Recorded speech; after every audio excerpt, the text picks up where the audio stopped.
Hi there, everyone. Welcome back to 3 News Now. I'm Stephanie Haney, and today is Wednesday, July 28th. Thank you for being here for the top stories from WKYC.com and our WKYC app.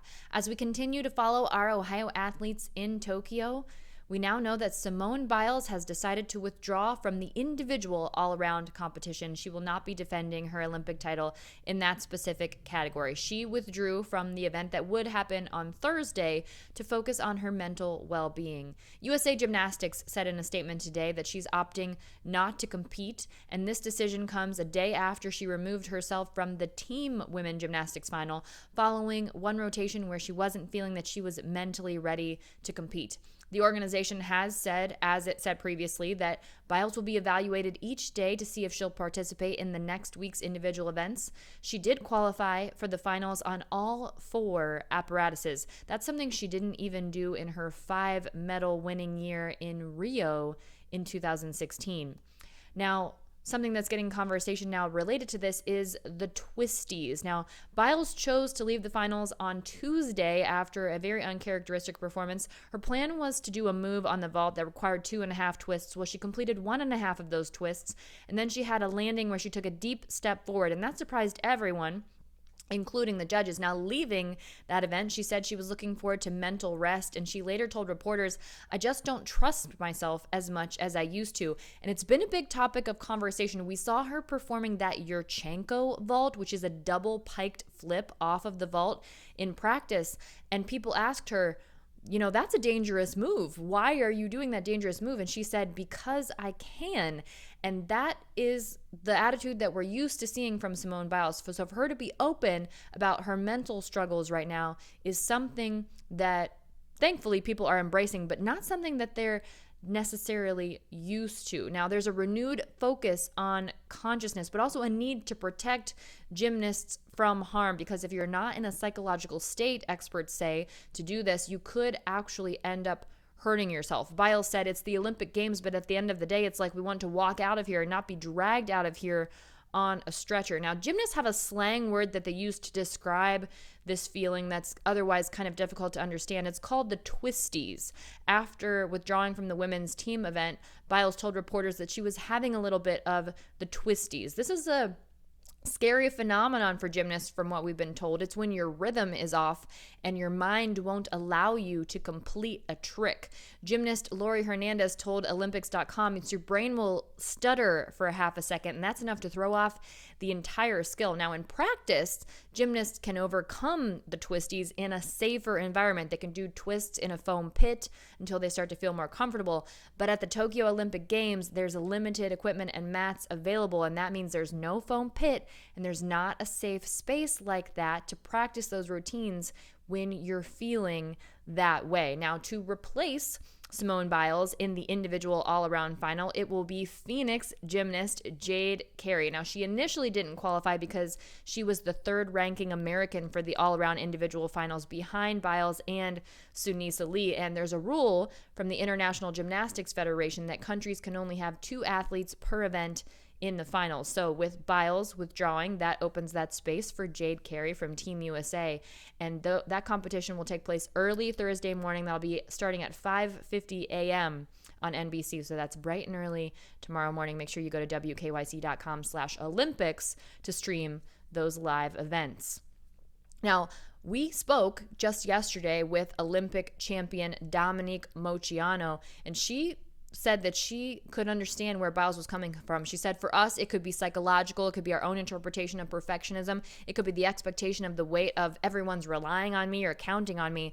Mocano was the youngest Olympic champion in U.S. gymnastics history as a member of that 1996 team, the Magnificent Seven. That was the group that won the first ever team gold medal for the U.S. Now, Mocano helps young athletes realize their Olympic dreams. She has a training facility in Medina. It's called the Dominique Mocano Gymnastics Center, and mental health is a priority there. Here's what she told Arlena Lai. She says the mental component is just as much a big part of your success as the physical, because if your head is not right, you could get physically hurt, catastrophically hurt. Now, what Simone Biles called it, this phenomenon we've been talking about, we referred to it as the Twisties before. She calls it the demons. And it's not helping that at the Olympic Games in Tokyo, there is no crowd. Biles did point out that the lack of crowds is a very real factor. And that's something that Mocano said too. She said this: in 1996, we had 30,000 people in the stands in the Georgia Dome. There's a rush of adrenaline as you heard USA, USA chanting and cheering, and it gives you that extra zest you need to say, game on, you've got this. And she says when it's quiet, it can be a little nerve-wracking. Now, Mocano said what makes a lot of sense. It's only Simone Biles knows whether she'll be able to kick those demons in time to return to the individual competition later on. But she says if she doesn't, we need to remember Simone Biles is human too. Now let's turn to COVID-19. There is new Pfizer data suggesting that a third COVID-19 vaccine dose could increase protection against the Delta variant. This is something that came out, according to NBC News reporting, on an earnings call today. Pfizer said its data shows a booster shot in younger recipients increased their antibody levels against the Delta variant by more than 5 times compared with people who only had 2 doses of the Pfizer vaccine. And Pfizer is also reporting that in older people, those figures jumped up even more. Older recipients that got a third shot saw 11 times the antibodies in comparison to people who only got 2 doses. Now, Pfizer says it expects to publish additional information and more conclusive data in the next several weeks, and it's sharing this data with the U.S. Food and Drug Administration. And both the Centers for Disease Control and the FDA say right now a third booster shot, not necessary at this time for people who are fully vaccinated, but of course, they will take that data in from Pfizer and then proceed from there. Now, Pfizer also announced on Wednesday, today, that it expects data on its COVID-19 vaccine for ages 5 to 11 by the end of September. So coming up very quickly there, something people are very interested in as people will be returning back to school here at the end of summer, beginning of the fall. Now, let's take a look at the COVID-19 numbers. We do this once a week, usually on Tuesdays. We'll be looking at the Tuesday numbers because the Wednesday numbers weren't out yet. But let's take a look at the global and U.S. numbers for COVID-19 first. These numbers come from Johns Hopkins University. Globally, there have been a total of 195,701,114 cases and a total of 4,182,405 reported deaths. Now, the U.S. is number 1 for the total number of cases and deaths, despite having just 4% of the global population. India is close behind in number 2, and India has almost 18% of the global population. Here in the U.S. has about 17.7% of the global cases of COVID, with 34,632,615, and about 14.6% of the global deaths, with 611,488. Here in Ohio, we are seeing a spike in reported COVID-19 cases. First, let's take a look at the deaths here in Ohio. The updated number of deaths as of yesterday, 20,490. That's 41 more than a week ago. And the total number of cases we saw yesterday, 1,456. That's a big increase over the last 2 days. The numbers were also in that range yesterday. Big jump that we saw yesterday on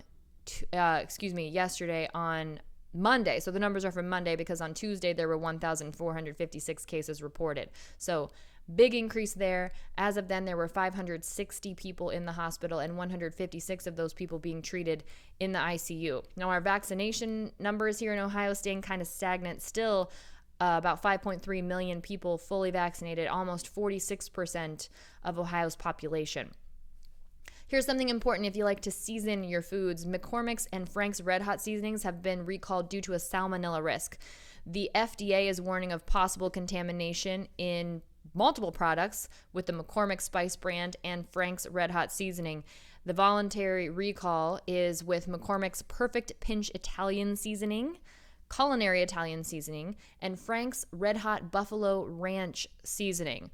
The products, they were shipped to 32 states across the U.S. from June 20th to July 21st, and people are being told to throw these products away and their containers, and stores have been asked to take them off the shelves. We have more details on WKYC.com about the very specific products being recalled, so make sure you go there and check that out if you have anything close to that in your fridge. Now, or in your pantry, rather. I guess you wouldn't have those seasonings in your fridge. Now, let's talk about the Cleveland Cavaliers NBA G League team, the Charge. They are moving from Canton to Cleveland, but they're keeping the name Charge in that name. They made that announcement today, and they said they'll also keep the wine and gold colors, which are the colors that they share with the Cavaliers. The logo will stay the same, but they will just swap out the word Cleveland, swap that in instead of the word Canton. The president of franchise operations, Mike Ostrowski, said that the brand has served them well over the last 10 years, and it only makes sense to keep the name with the new chapter in Cleveland. He says that the Charge are complementary to the Cavaliers, and that relationship grows even stronger with the team now in such close proximity. The team will be playing at Cleveland State University's Wolstein Center after they opted not to renew the lease at the Canton Memorial Civic Center. And with it being Wednesday, it is time for your weekly good news break on the show It's All Good News. That drops every Wednesday at 1 p.m. on our WKYC YouTube page. Make sure you're subscribing to the page so you never miss an episode. We've got some good ones today. We have a beautiful love story about a woman who sent an email out to her coworkers, and it ended up sparking a marriage for her. We'll tell you how that story unfolds. And also, a dog in Cincinnati who was missing for 5 days eventually found in a very wild predicament, and how that dog got rescued. That's just two of the stories. Another story in our good news break for you, a little girl on a mission to hug police officers in every single state, and she's making some pretty big progress. So we'll tell you exactly how far along she is in that journey.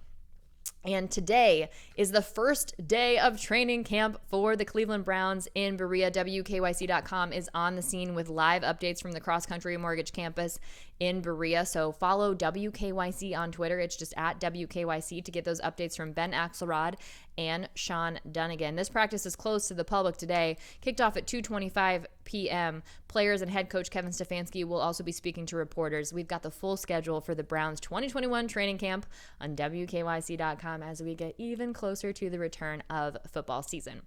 And speaking of football, you can't talk about the Browns without remembering legendary quarterback Bernie Kosar. Well, he had a special moment with our Mike Polk Jr. and Mike Polk Sr., Mike's dad, and our Jay Crawford as they recreated a photo from 1991 when Mike was just in junior high. It's a beautiful rendition of the modern recreation of that story. You're going to want to catch that on WKYC.com. And it's not without its, I guess, bloopers. I don't know if they're bloopers because it's actually in the story. So make sure you check that out on WKYC.com. That is it for your 3 News Now update today for Wednesday, July 28th. I'll see you next up, not on what's new today, but on what's next with what is trending in Tokyo. And I will see you back here tomorrow with more 3 News Now.